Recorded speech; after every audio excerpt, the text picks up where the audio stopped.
They say the Cold War was a game of patience, but I learned that patience and paralysis look the same when you've run out of time.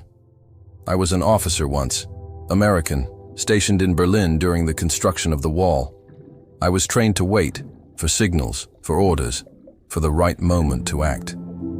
I thought waiting made me cautious, precise.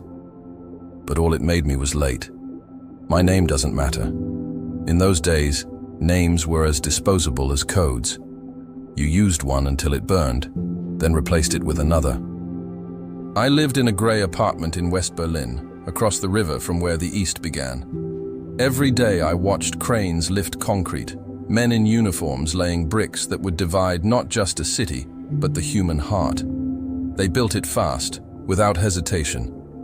That was what struck me most, their certainty. While I stood there, second-guessing every move I made, I worked under the cover of a cultural attaché.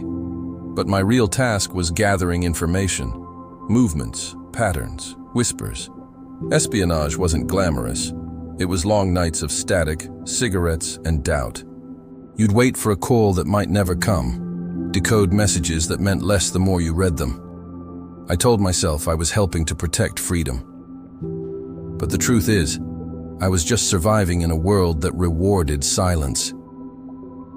There was one person who reminded me that I was still alive, a woman named Anna. She worked as a translator at the American mission. She had this quiet defiance in her eyes, as if she could see straight through the fog that covered Berlin. We used to meet at a cafe on Friedrichstrasse, one of the last places where East and West still touched. I always wanted to tell her how much she meant to me, but every time I opened my mouth, I thought, not now. There's still time. There's always time.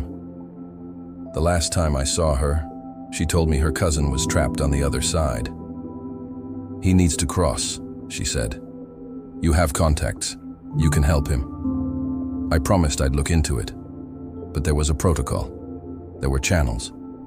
I waited for approval that never came. Days turned into weeks. When I finally acted, it was too late. They had caught him trying to escape. Anna never came back to the cafe. For a long time, I convinced myself it wasn't my fault. I told myself that waiting was the right call, that the risk was too great. But every night, as the lights of East Berlin flickered through the fog, I heard the sound of boots and shovels, the sound of walls rising faster than courage.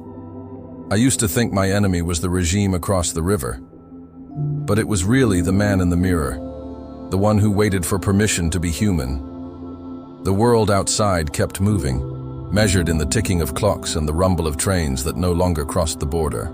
Time in Berlin was divided like everything else. On one side, it raced forward. On the other, it stood still.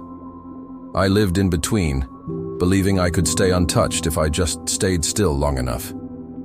Years passed. Missions came and went. Files changed hands.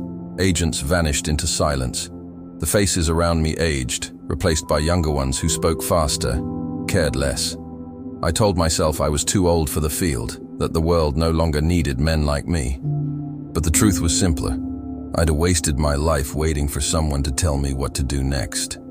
One night in the late 70s, I returned to Berlin for a diplomatic reception. The city looked different, shinier, louder, but the wall was still there, slicing through its heart like a scar that refused to fade. I wandered away from the crowd and found myself standing near the old checkpoint.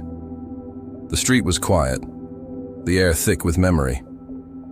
I thought of Anna, of the cousin I never saved, of every decision I'd postponed, until the moment was gone. A German officer approached me, East Side uniform, young, serious. He looked at me with curiosity, not hostility. You were here before, he said. Weren't you? I nodded. He pointed to the wall behind us. My father helped build it, he said. He thought it would protect us. But now, it only protects our fears. He smiled faintly. I sometimes wonder how many lives were lost just because someone waited too long to speak. I didn't answer. I just said, too many. He nodded and walked away. His words followed me like an echo I'd been running from all my life. Back in my hotel room, I poured myself a drink and opened an old briefcase I hadn't touched in years. Inside were the remains of who I used to be, burned photos, coded notes, a pocket watch that hadn't worked since 1962. I wound it, out of habit. Nothing. I set it on the table and stared at it, realizing it was me, stuck between seconds, between two worlds that no longer cared who'd won. I thought of all the times I'd waited, for orders, for courage, for the right words, for the right moment to love, to act, to live. And in that still hotel room I understood that my life had been one long delay disguised as duty. They say history is written by those who act. But the truth is, it's haunted by those who don't. I had watched history pass by from behind glass, convincing myself that observation was participation. It wasn't. Watching isn't living. I retired soon after that trip. I bought a small house near the coast, where the wind always seemed to carry whispers of another time. My superiors called me loyal. My colleagues called me careful. But I knew what I was. The man who waited too long. Sometimes, I still dream of Berlin. Not the real one, but the one that exists in the space between memory and regret. In the dream, the wall hasn't been built yet.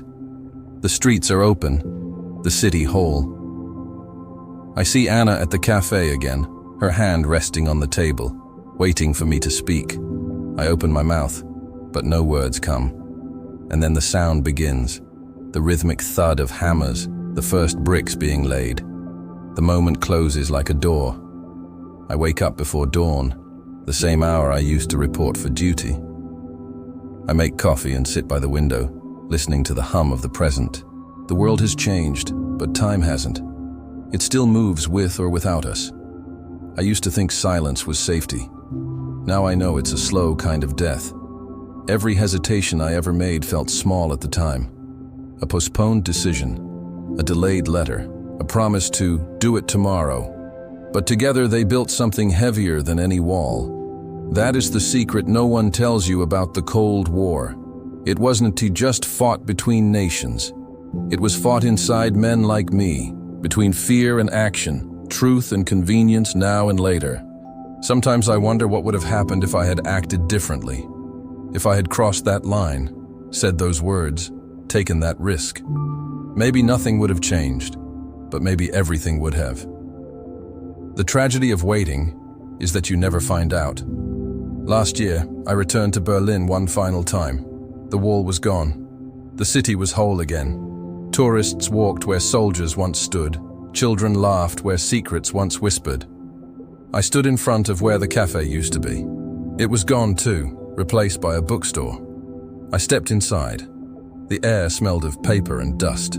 On a small display table, I saw a book of letters written by people who had lived through the divided years. One page caught my eye. A letter from a woman named Anna, dated 1963. It was addressed to the man who said he would help. My hands shook as I read.